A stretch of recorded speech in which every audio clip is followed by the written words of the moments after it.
So how do you cope with change when planning for your business? So there are two main mistakes I see when people are creating a business plan or strategy when it comes to managing change. And the first is to pretend it doesn't happen, which is what I call the happy path fallacy. You create a single plan or a single strategy that it kind of assumes everything's going to go right. Every single decision is going to fall your way, nothing's going to go wrong, and change will never happen. And obviously it does. Inevitably, life changes, the world changes all the time.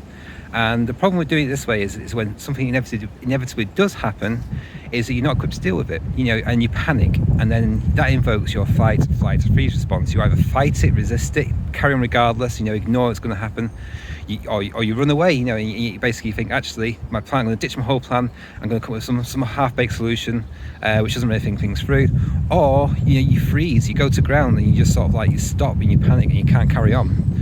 The second mistake I see is kind of on the other end of the scale. It's about sort of planning every single eventuality and what you might do if something goes wrong.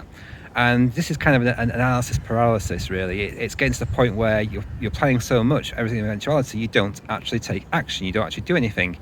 And the problem as well is that when, again, change happens, there'll always be something that happens you haven't planned for, and you're in a similar situation. You'll think, oh my God, I've planned for all these different scenarios. This isn't on the list. What do I do? What do I do? And the same panic kicks in again.